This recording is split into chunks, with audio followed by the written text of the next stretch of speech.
This episode of Voice of the Valleys is just to amplify the platform that has now thankfully been given to family members and victims of the predominantly Pakistani Muslim rape gangs that have terrorized Britain for generations. That's pretty much all we're going to be talking about today, ladies and gentlemen. Viewer discretion advised. It's going to be a lot of disturbing things recalled and talked about in this recording. Why, hello there, ladies and gentlemen. Welcome back to Voice of the Valleys, yet again with your host, friendly neighbourhood far-right thug, always satirical, unless he's not Mr. George Cresswell, and he's not feeling very satirical today.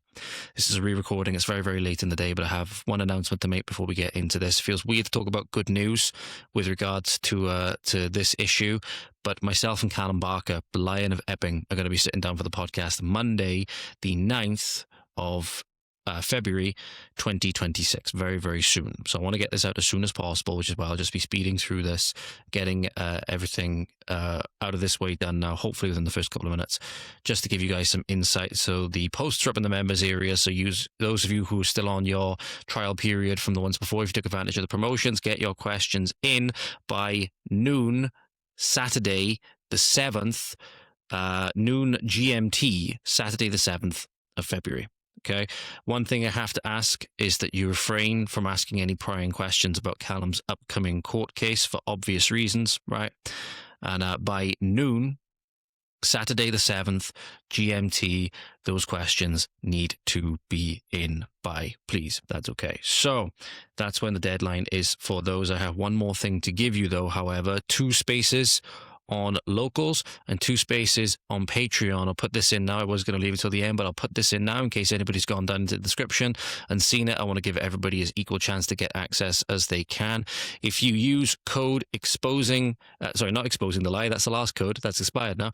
If you use code EPPINGSAYSNO, Epping Says No on locals, you get 1 month free access to all of the membership features, all of the paid membership perks. No payment information required, no commitments required. It's financially free and risk-free, as with Patreon. The only thing with Patreon is that you won't need the code. You just need to use a link down below. So use the links down below to take you to one of the respective sites. If both of them happen to be used on the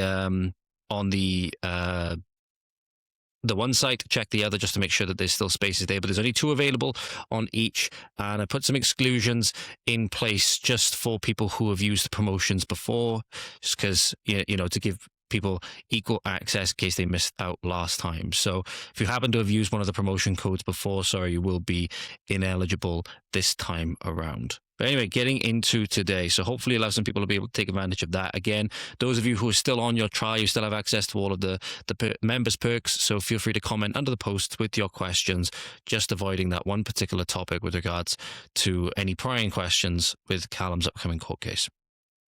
Now, this is just going to be getting straight into it, ladies and gentlemen. Really, really troubling things have been breaking on X. So we got a mix of just testimony to read out today and a couple of videos as well from Fiona Goddard and Marlon West. Marlon West being the father of a victim of the rape gangs, being Scarlett West. So lots of heartbreaking things to talk about today. This is just basically, probably not going to be hearing too much from me outside of little bits in between reading some of these testimonies and maybe taking some things out of the videos and talking a little bit more in detail about. I just want to amplify the voice of these people because they've been silenced for so long. Right? Not only these victims themselves, right? They've been silenced for their generation that they've been alive, right? Fiona, in this instance, is taking this massive risk and speaking for generations of rape gang victims, generations, right? Every victim that is sadly not here to give their testimony today, Charlene Downs and Becky Watson, right? Everybody that's survived, she's speaking for. Those who are not here because of these gangs, she's also speaking for. She's giving them a voice against a tyrannical state that enabled them. So we've got mixed testimony here from rape gang survivors, mothers and fathers of rape gang survivors. Do not turn away. Do not turn away, ladies and gentlemen. Let some of these things be burnt into your mind, because there's no words to describe the level of atrocity that we have seen. There's absolutely no words at all. So getting started, I want to read some for you first, and then I've got some which I'm going to read in between the videos. These have all come from the Rape Gang Inquiry page on X, which you should be following if you have access to X. These are coming out because they've now proceeded into their actual testimony phase, where they're actually given on-the-record statements. This has been there's no words to describe really even how quickly this has been proceeding. So make sure you go over and follow them on X for the most recent updates on this. Harrowing updates indeed. First one coming from the mother of a rape gang survivor. I say, quote, this is where, just before we get into the quote, this is where you're seeing how the gangs are so malicious. They don't just target the victims, they target their families as well, deliberately so, as part of this massive terror fear campaign. Quote, we've had to firebomb-proof our letterbox because we've had threats to have the house burnt down. She's had threats to get her throat slashed. I've had threats to get my throat slashed. This has been going on continuous for 4 years, constantly. It's very similar to other people who have had similar things as well, where they've had to firebomb their letterboxes. I think Paul Golding has had to do very similar on his household. Right? These people don't care. They've shown that they'll come after what you hold most dear. They'll come after what you hold most dear in the name of racial and religious supremacy. This is racially and religiously motivated rape jihad. This is a weapon of war. This has been a campaign, really, of rape genocide, if you will, against predominantly white British girls. A few other different categories of victims thrown in there as well. Some boys, some Sikh girls, etc. This is the most harrowing thing that we've seen in recent memory, and will go down in history as one of the worst war crimes that has ever been perpetuated. All right? And there is going to be, no mistake, because British people are not going to let this go. British people are not going to let this go when all is said and done. There will be a reckoning for this. Make no mistake about it. The things you're going to be hearing now are not to make you black-pilled. They're to get you fired up in your mind, not to do something which you would then personally potentially regret. Don't need any loose cannons going off now. This is extremely, extremely precarious situation. But if you know people who really don't understand the horrors of what went on, and understand that this is coming from everywhere in the UK, the campaign to diversify the countryside this would bring exactly this. We all have to be ready to stand against it. All right? So make sure you share this video. Make sure you share this video. Rape gang survivor. Rape gang survivor. So we've seen here, they'll go after the family, they'll go after everybody, they'll threaten to burn the house down. In many instances, they'll go and vandalize the house. They'll be outside the house with drones, scoping out the house, engaging in this mass terror campaign. This dispels the knowledge, or dispels the notion that any of these people are fleeing war or fleeing persecution, right? As we're commonly told, this so helpless asylum seekers, we say. Quote, from a rape gang survivor. I can tell you now that not a single one of the men during that time that I met were coming here fleeing war or were scared of what were going on at home. They were coming here because they thought they could have fun. None of them were good people. Read that one again, ladies and gentlemen, before we finish off the quote. None of them were good people. That's why entire communities need to go. Millions and millions and millions need to go. Not a single one had any other mindset other than drinking, drugs, and taking a girl whether she wanted to or not. We are not the same. Let's cast off this notion there's this one race, the human race, absolute globalist bollocks. Let's cast it off right now. We are not the same. We are absolutely not the same. And we shouldn't be pretending that we are. We should not be pretending that we are. It's time for us as well to acknowledge some really painful truths, some really uncomfortable truths. Because not acknowledging those painful or uncomfortable truths is what led to exactly this. And there's going to be one more statement before we get into Fiona Goddard's on the record testimony, part of a video which talks about how this starts off not innocent, but non-violent and non-coercive, if you will, just trying to gain an emotional bond with the girls. The grooming process, right? The non-violent grooming process, which one of the things that has massively led to this, which is why I massively rally against things like feminism and the destruction of the family, is the destruction of the family and the subjugation, the alienation, and the casting out, the castigation of the father. Just the one thing, in many ways, if the state had understood this and if the state was good and stood by its people, that would have prevented this. Rape gang survivor, quote, "It wasn't just rape, it was violence as well. I've had a gun held to my head. Notice they can have guns, but we can't. Notice they can have guns, but we can't, ladies and gentlemen. I've been beaten so that I'm literally covered head to toe in bruises. That's when I was spiked, when I was drugged. I've had a knife at my throat because he wanted me to sort out 10, 15 cars full of men.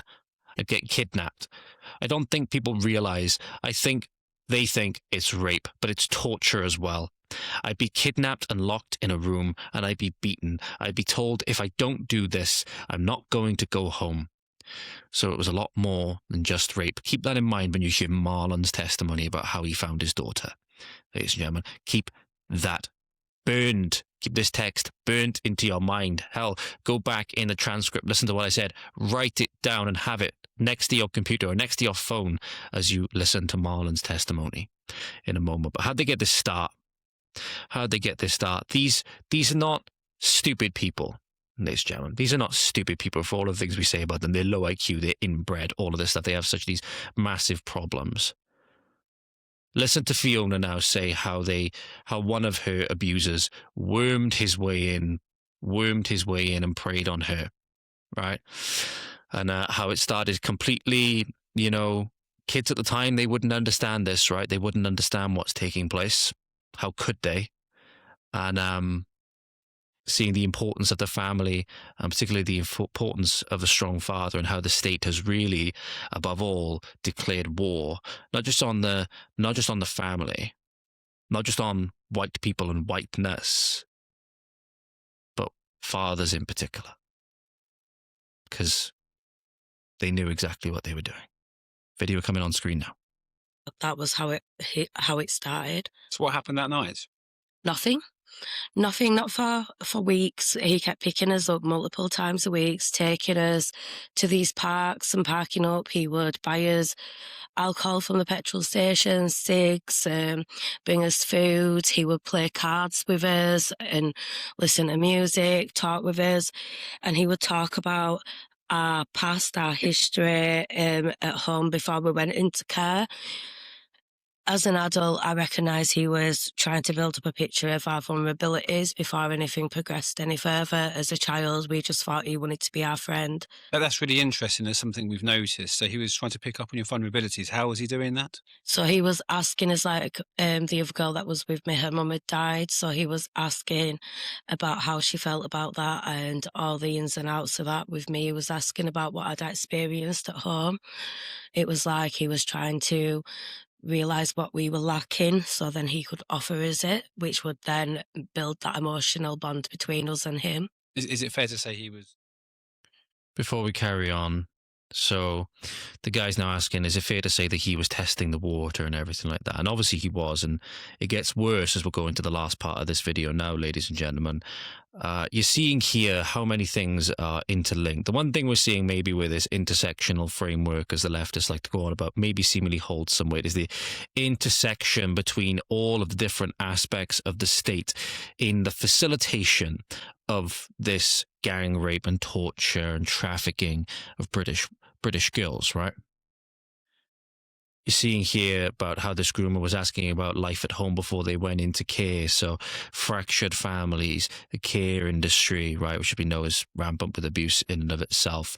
The police, as we'll get on to, social services, civil servants, your politicians, your councillors, your members of parliament, all of these people, right, played a hand in this systematic destruction of the innocence of generations of young girls. As we'll see, some of these girls were not just abused, raped, drugged, gang raped, tortured hundreds of times. in occasions, it was hundreds and hundreds of men, over 500 men, which God knows how many times they would have taken their spoils, should we say. More testimony on that coming up a little bit later. Seeing how these people act, how disgusting it is. That's why if you're a parent today, ladies and gentlemen, you should be holding your children a little bit tighter. You should be holding their hand a little bit tighter when crossing the street. You never know who's got their eye on them. You never know who's looking for vulnerability, especially that seems to be the case that there's no end of single mothers nowadays who make easy targets, and there's no father in the picture. Remember one of the things, I can't remember who done the actual documentary or interview, but it was a tidbit from an interview with a child predator, and it was one of the biggest things that would either deter or make the child a good target for predation would be if there was a strong father in the picture. And that is why the state has gone toward them, to break up the family, and in particular to turn women against their husbands, turn women against their spouses. That's been the whole feminism, empowering women and deifying women, right? To take the place what used to be the man and relegate him to, well, seemingly they don't really care at that point.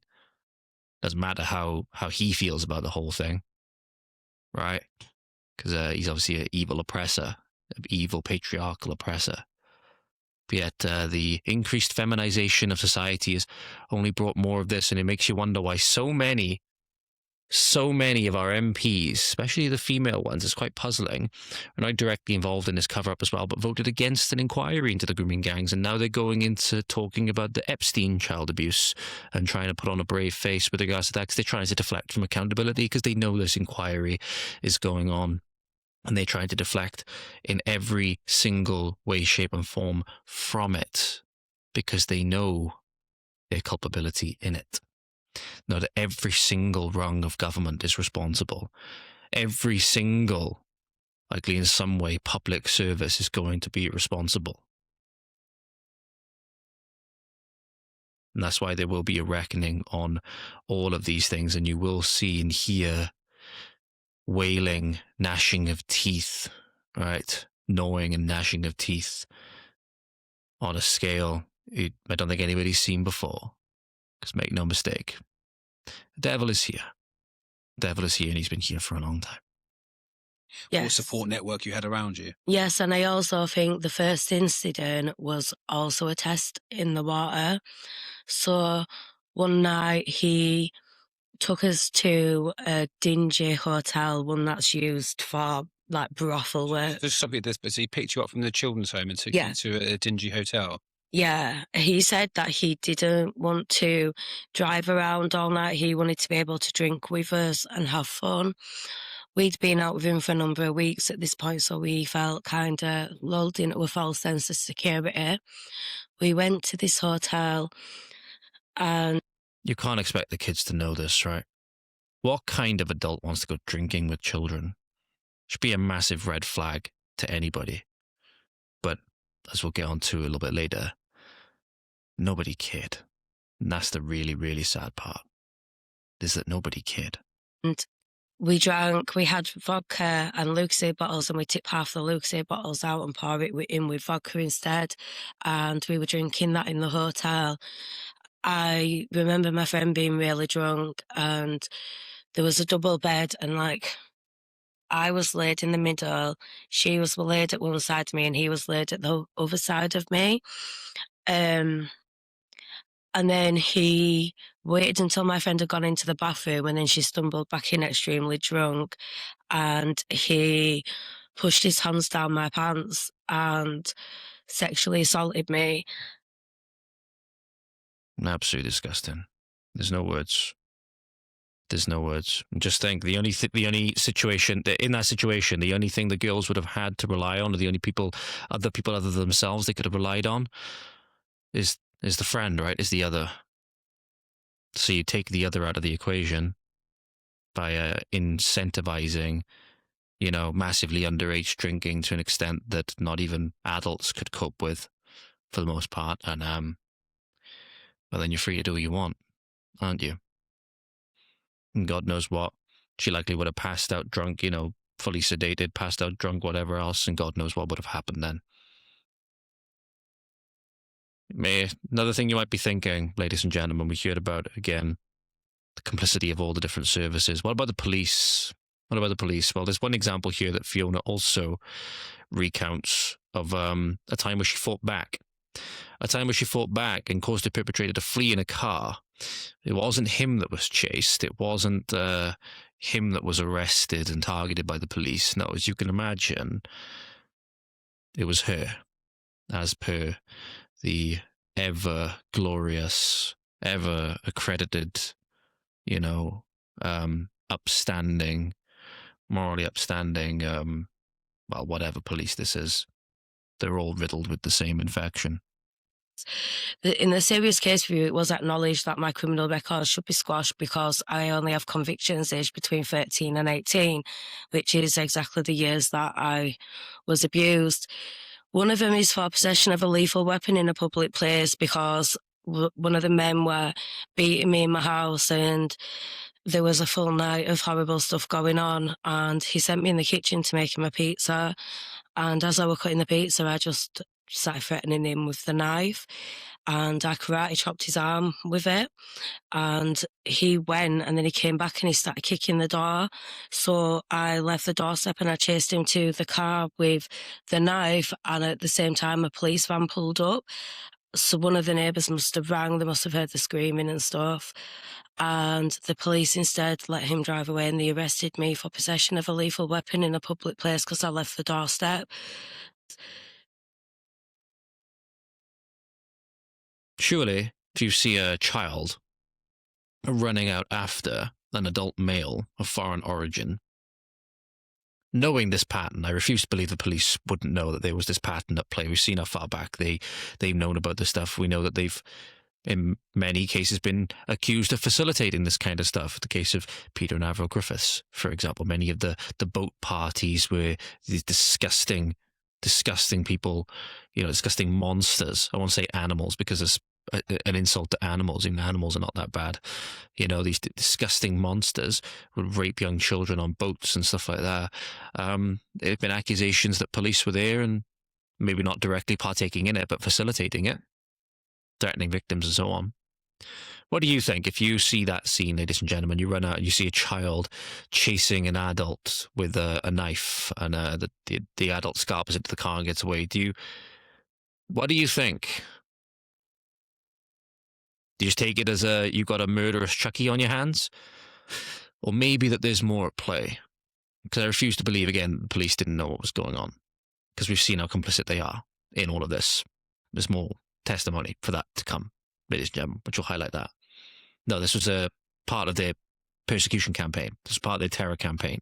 Like when they arrested fathers, adults of any protection, any familial connection, but fathers who wanted to rescue their daughters from rape gangs and outright tormented them, like they did in Marlon's case. They seem to want to torment and increase his suffering, which is absolutely disgusting, from a protect and serve force. But quite clearly, they're talking about protecting and serving government interests.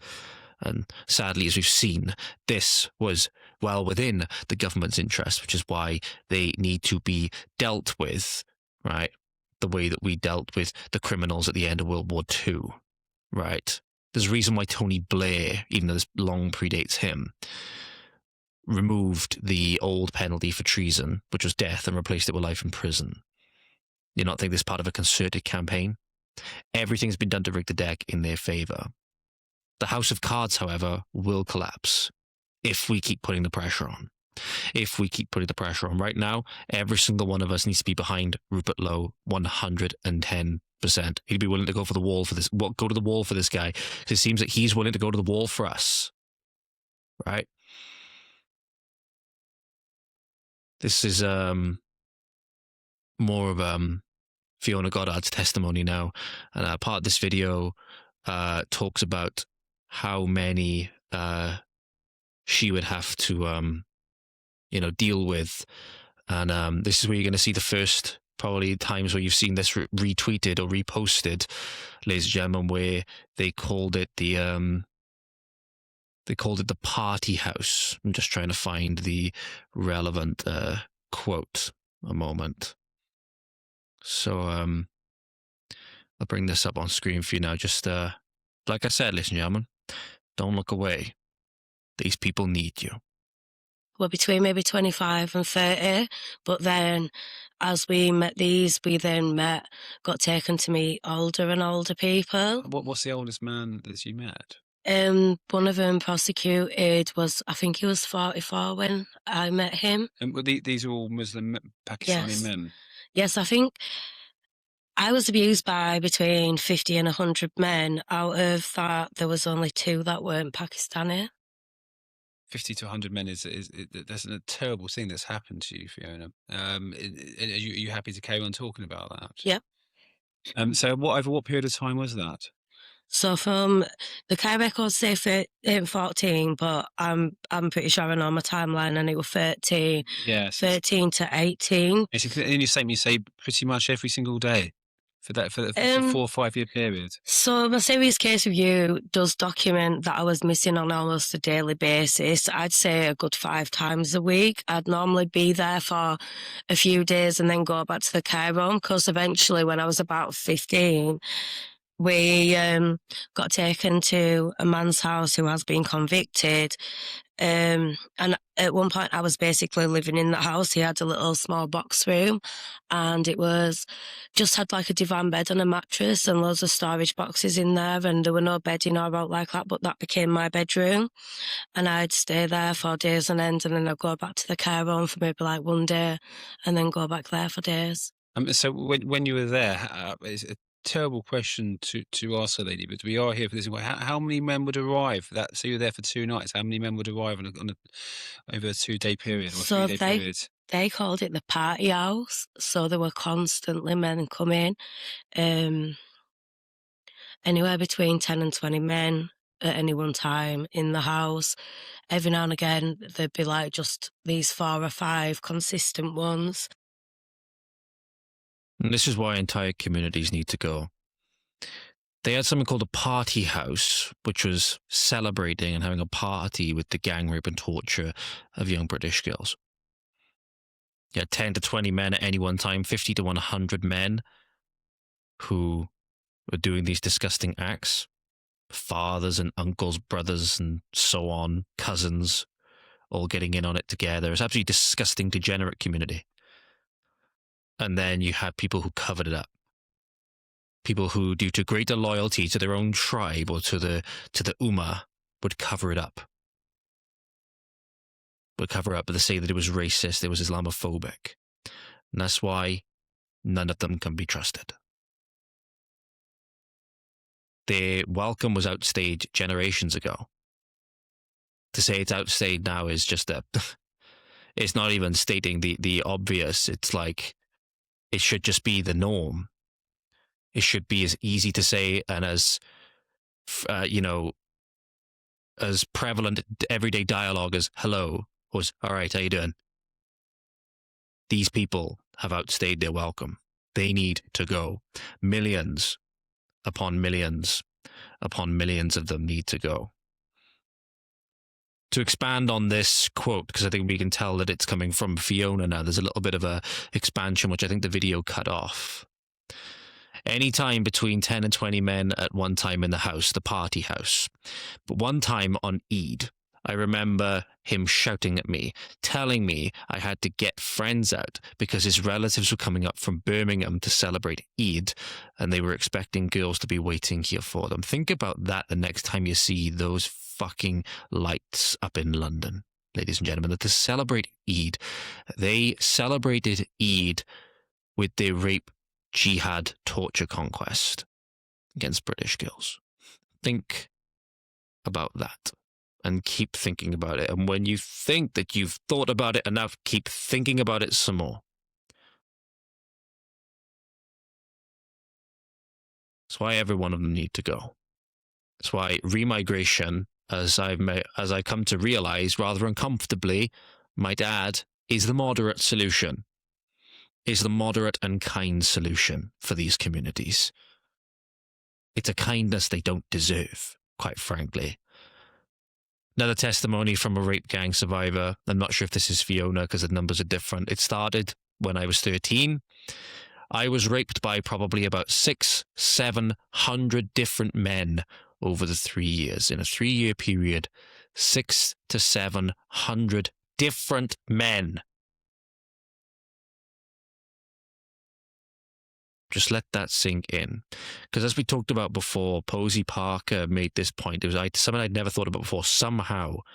Because you think, right, you hear 1,400 victims in Rotherham, let's say, about that. Well, that doesn't mean 1,400 rapes. That doesn't mean 1,400 cases. That's 1,400 victims that could have well been raped hundreds of times.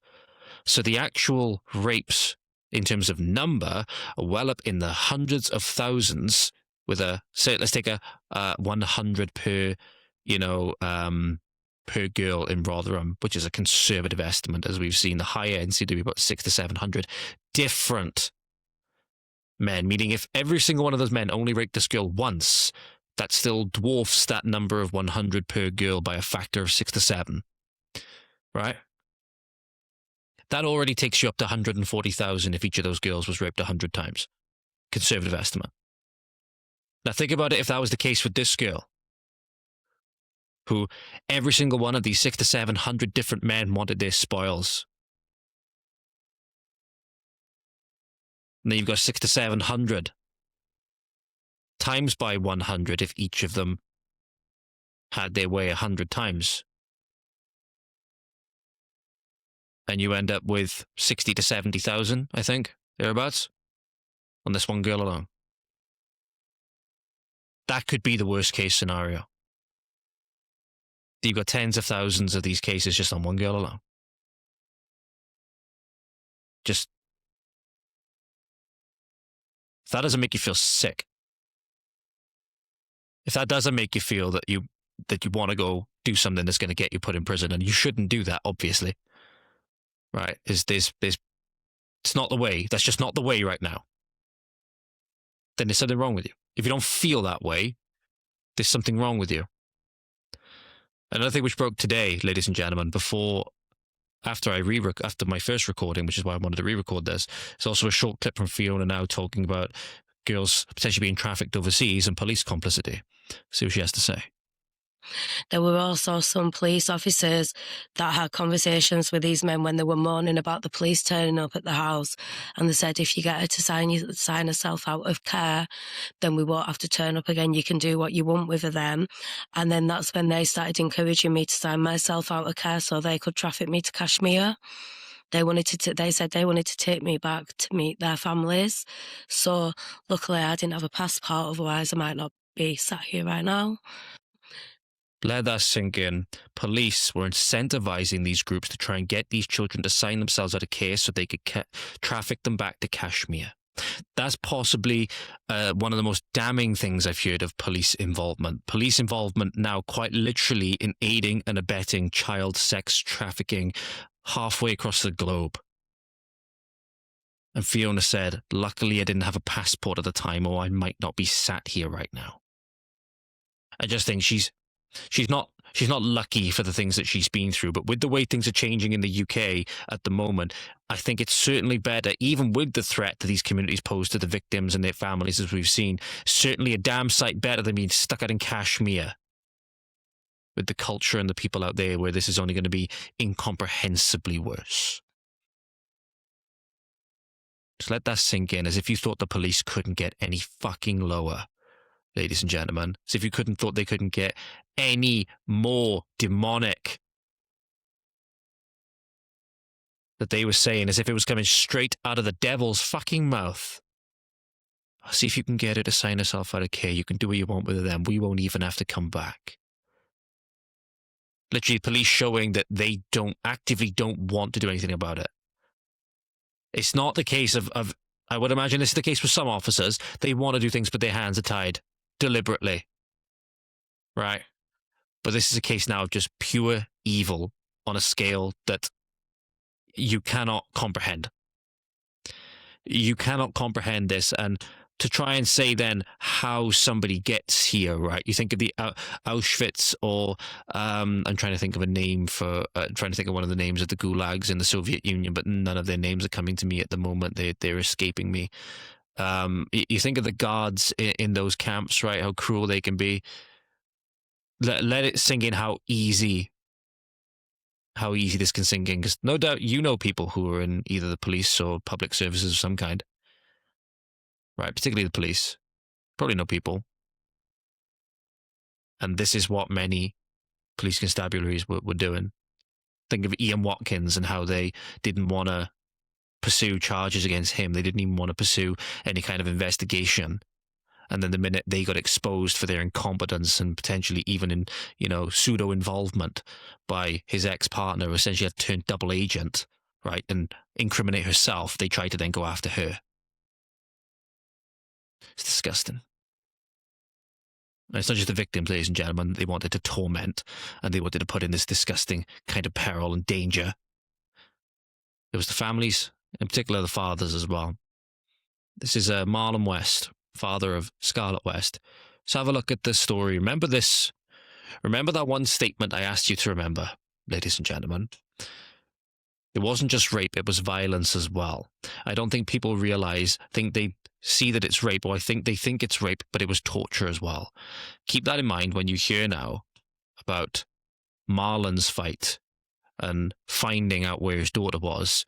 Think about some of the things that were going on with his daughter, and that just try and see it through his eyes. Just try and really put yourself there. Imagine the sounds, imagine the smells, imagine the sights, imagine the feelings, imagine all of the senses.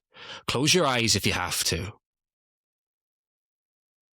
Close your eyes if you have to, and allow your mind to really open and visualize these scenes right here. At this point, this is where she would go missing for 2-3 weeks at a time. I had my fears of what was going on. Them fears were confirmed a couple of years ago. So she was living in this property. She was on a child in need. She was well known to the missing persons team at Tameside Police, Great Manchester Police. I would be driving around constantly every single night, knocking on people's doors, friends of hers, trying to find where she is. Eventually, I found this property. And I try and get into this property. But also, what's important with this, 4 doors down from this terrace house is a police station. I found the property, seen her in the property, tried getting into the property. Then I went to a police station, which is Derbyshire Police, and said, my daughter, 14-year-old, is in there. I believe she's been prostituted out. Yes. Yeah. Can you get her out of the property for me? Where do you live, sir? I live in Tameside. Sorry, we can't get involved. She's not a Derbyshire resident. Before we go on with that, just have a listen to that for a moment, ladies and gentlemen. So there's a lot to take in there, but the one thing which really doesn't make any sense to me is how the police can say that there's suspicion, at least somebody is brought here with a suspicion of a case of child prostitution, child sex slavery and distribution going on. And the police says, because you're not a resident, because she's not a resident here, that means that we can't, protect her, we can't prosecute, we can't investigate. I.e. they can't. I.e. there's some kind of legislation or block in place that's preventing them from doing it because the person's from a certain area. I'm sorry, A, how are the police supposed to know? And also, if then a crime was actively taking place in front of their face, would they then say, well, oh, hang on, maybe the person's not from here, maybe they're not a resident from here, so we can't get involved? If a old lady's getting mugged by anybody on the street, and the police just walk down the street and happen to see it, they'd be like, oh, right, we seen you just got mugged, love. Where you from? Oh, I'm from the next town over. I'm from the next constituency over. Oh, well, sorry, we can't help you. Is that seriously what policing is nowadays? That doesn't make any sense to me. I think any just police force where it's, because let's not forget, it's happening on their turf, should we say. The area that that police station controls, it's happening on their turf, and they're just allowing it. I don't think it matters. I don't think it certainly should matter where the person is from, where they reside, you know, where the police station is closest to them. The child sex, slavery, and torture, gang rape, drugging, alcoholing, prostituting, it's going on 4 doors away. The father's come to you and asked for help. And you say, where are you from? Oh, you're from the next town over? Oh, we can't help you. Your daughter's just going to have to deal with it. How did supposedly a police force, which is in one of the bastions of the world, one of the multicultural utopias, get so twisted and evil? How? As part of a concerted effort, obviously, it is, gentlemen. Every single policy has been directed towards this. This is where I don't think people are ready to acknowledge, because of the ramifications of it. I think more and more people are slowly coming around to it, that this wasn't an accident. This wasn't incompetence. This was deliberate. This was evil. This was by design. They're not ready to acknowledge it because if there is an evil, if there's an objective evil, then there's an objective good.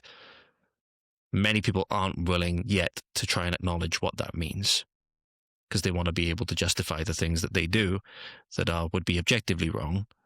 But, you know, they want to convince themselves that they're doing okay. And that's where they play this moral subjectivity game when it suits. But then when it's something they disagree with, they'll play the moral objectivity game.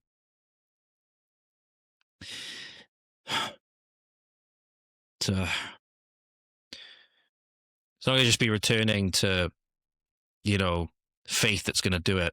It's going to be the case of returning everything to the way that it was, and that comes with the demographics as well. Can't just say that, oh yeah, we're going to start, you know, I think enforcing, you know, religious dogmas a lot more, or making it back into more of a Christian society and leave these communities in place, because you're just going to have more conflict between those communities, because this community is set up in direct opposition to that and will fight to convert those people by the sword or kill them and enslave them. This is the thing. It's done by force, and the state enabled it by design. You're not fighting an incompetent enemy here. We're not fighting an incompetent enemy here. There's been a mass campaign for generations. And that's why untangling it and dealing with it is going to be so messy. I was ringing the police every night saying, I'm at this property now. This is Tameside Police. Somebody will be there in 10 minutes. So this would be, let's say, approximately 11 o'clock at night. I was still sat there in the middle of the winter at 4 a.m. and the police didn't attend. This went on numerous times. What reasons would they give? Well, they didn't give me any reasons. They said they were going to turn up. Right. And then they didn't. So then I would get a couple of hours sleep, go to work. Mm. Then I'll be ringing the police from work for an update. Then I find out that the missing from home officers, when they came in to work at 9 a.m., yeah, I closed it. And this continuously happened. Now, to understand the missing from home police, they worked Monday to Friday, 9 to 5. And I brought this up in meetings and said, do children not go missing at weekend or in the nights? Why is it not? Why isn't a more extended service? Eventually, the 2 officers text me and said, your daughter is safe. She's with her friend. So the police left her there with the groom. No forgiveness. No forgiveness for these people. They need to be dragged through a trial. Don't remember this. No matter how angry you get, everybody needs a fair trial, you know? Especially if they're one of our own people, especially if it's one of our own police officers, one of our own scumbags, right? Need to have a fair trial. But if it does come out that they were the ones that had the involvement in this and they enabled this, well, there's no mercy. But the only mercy to them, right, is going to be removing them from this planet so that they cannot do things like this anymore. By granting them their release so that they don't harm anybody anymore.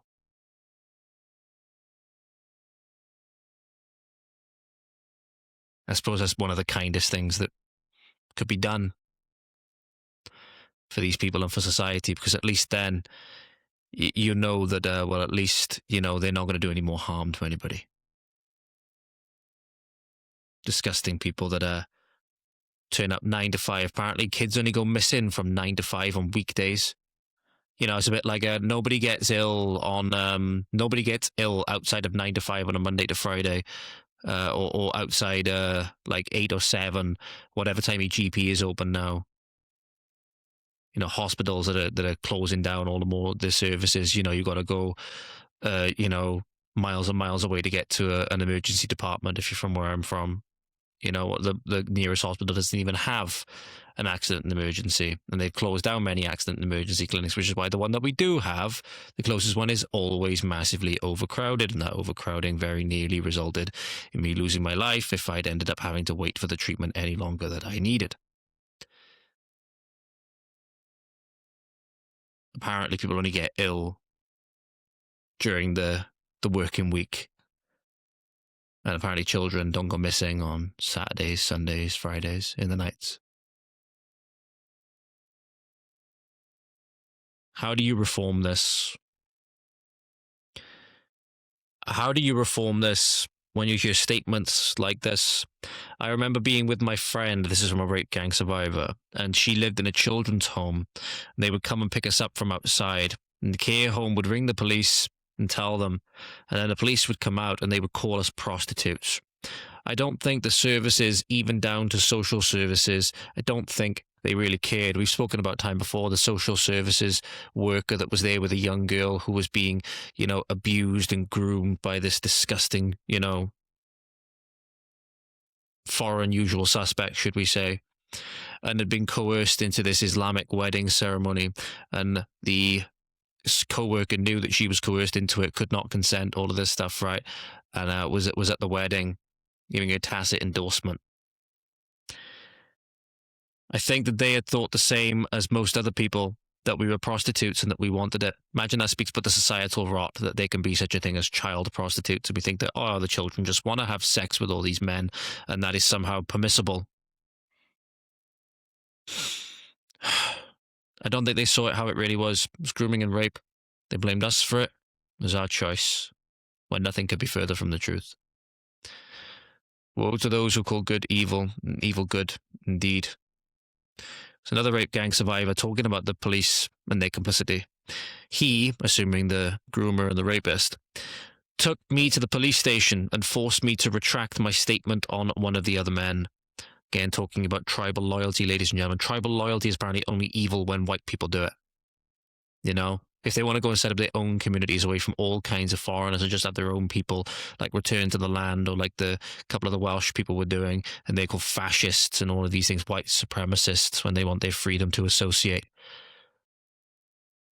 Whenever these people do it, it's seen as, I don't know, necessary, seen as preventing against discrimination. And you think we don't live in a two-tier society? The police, and then the police dropped it all. The police allowed him to be my appropriate adult. Appropriate. Somebody who'd kidnapped, groomed, likely already had their way with numerous times and trafficked, drugged, plied with alcohol. That class is as an appropriate adult in Britain nowadays. One last thing from Marlon, a bit quick, where he hits something on the head. Keep that map of Charlie Peters's map of the trafficking lines in mind, and the cruelty as well, just the outright cruelty that the state has shown, particularly to fathers like Marlon, messing him about, keeping him up till 4 a.m, saying that they were going to come out and they never did. Or they probably kick him back in the station with tea and biscuits and so on, having a laugh and a joke, probably at these girls' expense, probably at his expense. right? Imagine you're a fly on the wall for those conversations. Organized crime. He's completely right. This is organized crime, and the network is massive. I believe they're all interlinked. She was trafficked across the country. I really want to talk to you about that, the network. So, I mean, again, a horrible question to consider as a father, but how far around the country was your daughter Scarlett transported? Bradford, Birmingham, and London. Mostly Bradford. Right up and down the country? Yeah. So these gangs, they're interlinked. Do you think there's a network of gangs throughout the country? Absolutely. Yeah. Muslim network of gangs? Muslim, yeah. And people talk about county lines. It's all linked? It's all interlinked. Again, in my experience. Really, I was told by Sadiq Khan that there was none of these gangs in London. Were you on about Marlon? I was told by dear Muslim leader of London, mayor of London, Sadiq Khan, that there were no gangs in London. Oh wait, yeah, of course he was reading about the gangs, whilst denying that the gangs existed. Funny that when you see he's a Pakistani Muslim himself. Yeah.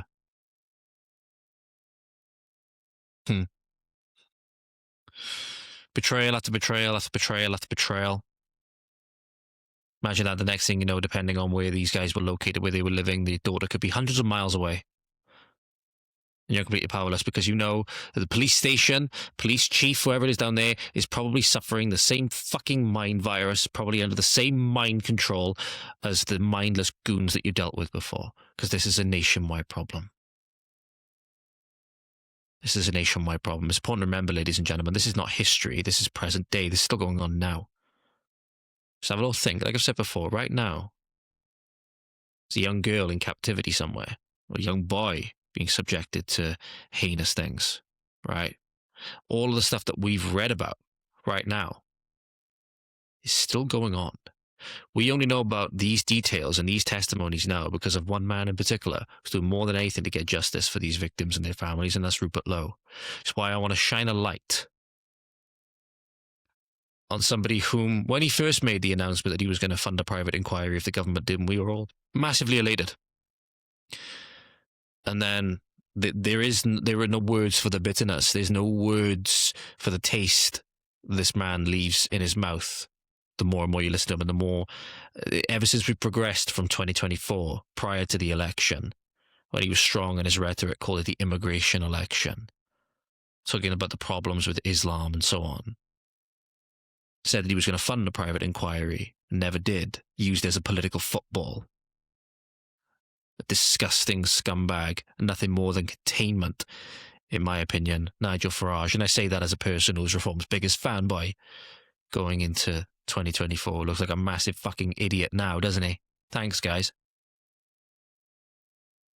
From appointing a Mohammedan chairman, knowing all this, who later went on to lie and spread all manner of disgusting lie about Rupert Lowe, along with Anderson and Tice, whom again,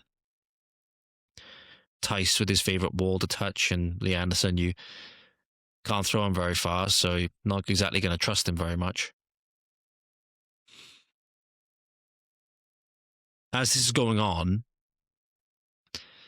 when we're talking about problems that are intrinsically linked, and Reform increasingly coming out as more of a civic nationalist party, to crimes against the British people, right? British girls in particular, which were and are racially and religiously motivated acts of war and acts of supremacy, Nigel Farage comes out and says that his decision to appoint Layla, all but saying it in explicit terms, was because it is because to attract more Muslims to vote for Reform, and because he senses that more Muslims are going to vote for Reform. That's why he put a Muslim forward for mayoress of London as opposed to anyone else. And just,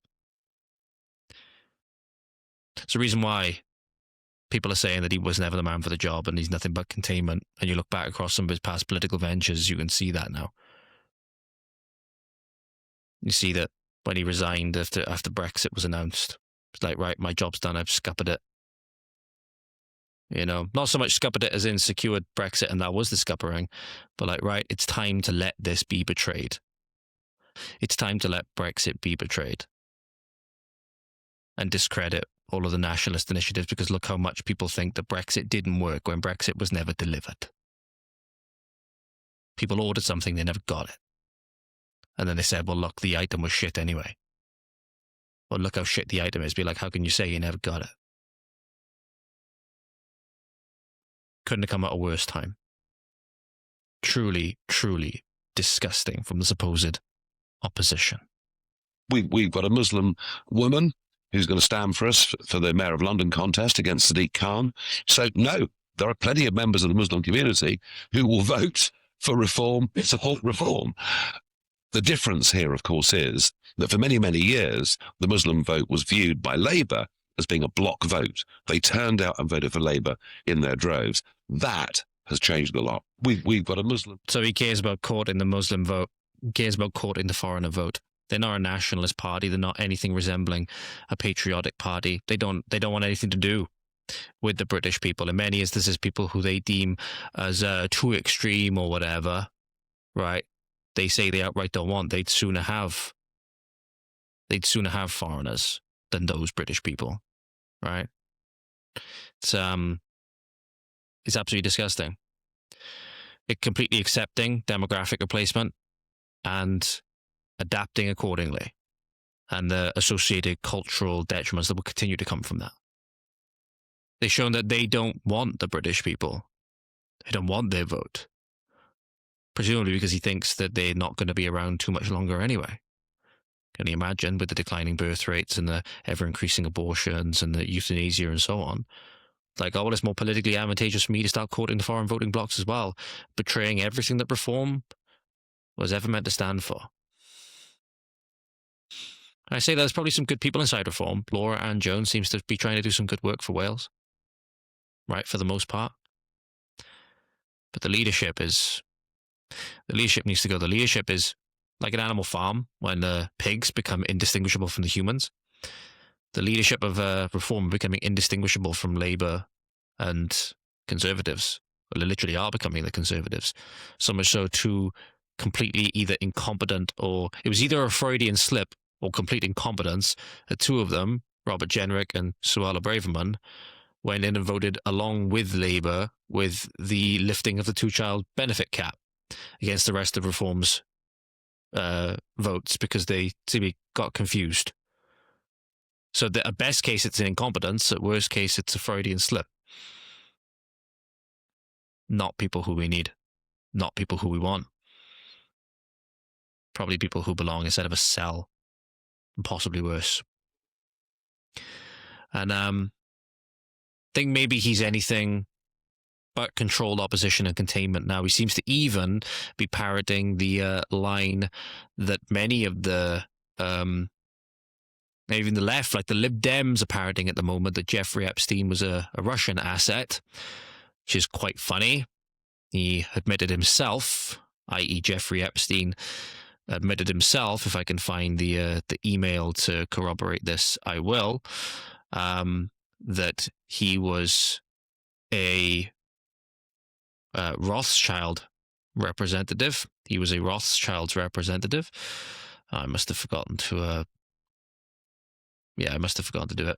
There's obviously lots of other things in the Epstein files as well, like the eugenics and obviously the conspiracy and the goyim and so on. I found it now, so you might have seen a slight cut there, ladies and gentlemen. This is what Nigel Farage had to say about Epstein. National secrets. This is a potential breach of the Official Secrets Act. It involves the royal family, it involves senior members of government, and who knows, behind it all, maybe even Epstein could have been working for the Putin regime. I believe. Couldn't be Mossad or Israel, right? No, you've got Tice going and touching that wall, haven't you? You got Tice going and pledging fealty, and all of you seemingly pledging fealty and conveniently, as somebody pointed out, you set up Reform Friends of Israel and a couple of other groups, and conveniently all of the old allegations of anti-Semitism went away, or at least the scrutiny over them did. And then you have this by the man's own admission. So people have been posting this all over, so you can go and find this, wherever you want. This post will be linked down below. From Jeffrey E. to Peter Thiel, in this instance, as you probably know, I represent the Rothschilds. Private correspondence. Maybe didn't think that this was ever going to get out. Maybe he thought that he would be, protected and never see the inside of a cell, and certainly never see the day that he would kill himself, right? Because that's obviously what happened. He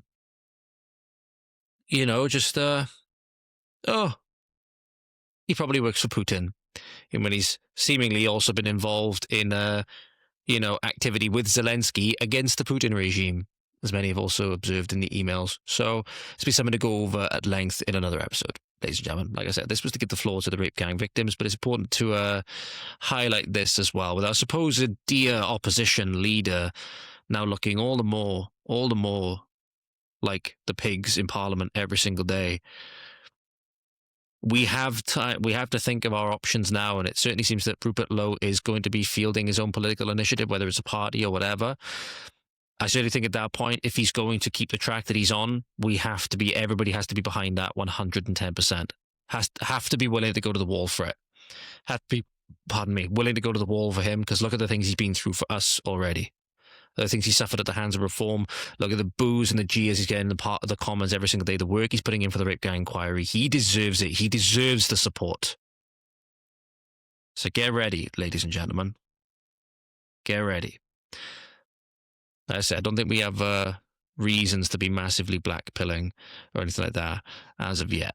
Big things are coming. And in fact, to finish off this episode, there's one thing which gives us a little bit of the hint of the solution to how we may solve this. And it actually comes from one of the testimonies of the rape gang survivors herself, presumably. And it hinted at how they would do this. So this is the quote. There's a very big network. It's in Derby, Birmingham. There's Sheffield, there's Newcastle, there's Leeds, there's Barnsley.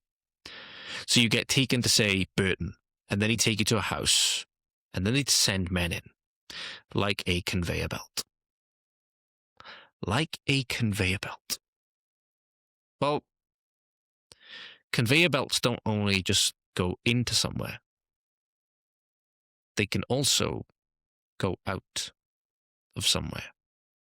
And that presents our solution, doesn't it, ladies and gentlemen?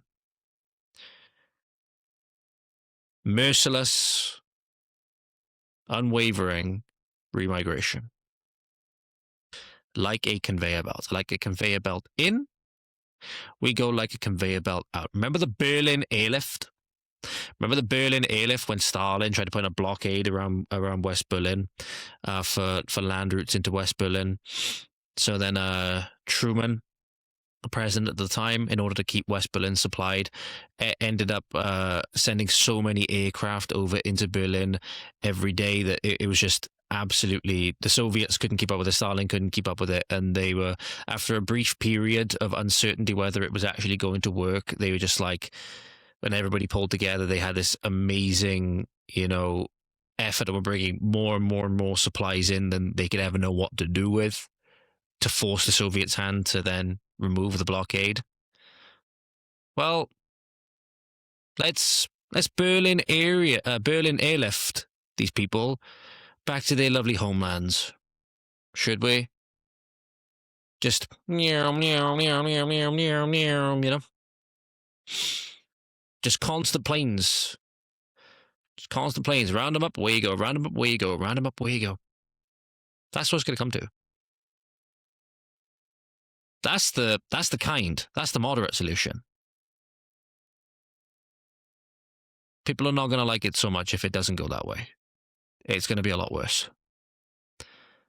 It's going to be a lot worse because the anger is building, and what people are saying on X at the moment is just, that little ember is just one little ember. It only takes one match, mind you, to destroy 1,000 trees. To burn 1,000 trees, even. If, when people realize how much their survival is at stake, their natural human instinct is going to take over. People won't like that. So either we have massive self-deportations, which probably aren't going to happen, maybe you get a few. Involuntary remigration. Or who knows? Who knows at that point? British people in Britain, the only land they have to call home, are not going to go out quietly. That's for damn sure. If it is their time, they're certainly not going to go out quietly. So we shall see. But if they can conveyor belt in, we can conveyor belt and Kashmir airlift out. It's just a matter, often, of putting aside the personal. This is where cold, hard logic in our solutions is going to win the day, backed by the emotion and the righteous anger that many are feeling, to do what is required. No matter what makes us feel nice, matters what is required. And what's required of me now is to finish up this recording. So thank you very much, ladies and gentlemen, for watching, listening. Greatly appreciate it. Appreciate it's not a very nice episode, but a necessary one. A single topic episode, even. There's those things, obviously, we can talk about in here. Obviously, I don't like doing plugs or anything like that. If you want to support the show, you know where to go. You can go over to Rumble. You can go down to any one of the places down below. Use the membership links if they haven't already been used, and the codes if you want to get early access to my conversation with Callum. Right. Make sure you use the time as well to get questions in if you want. Code EPPINGSAYSNO for locals, and you can use the EPPINGSAYSNO promotion link down below for Patreon as well. Remember, there's only 2 spaces, and if you haven't acted now, they could be gone. So get on over there and take advantage of the members perks as well. Get involved in the locals area and comment under the posts and all things like that. So yeah, thank you very much, ladies and gentlemen. You take care. Have a fantastic morning, afternoon, evening, good night, wherever you are. Diolch yn fawr. Thank you for watching. Hwyl fawr. See you next time. You take care now. Godspeed.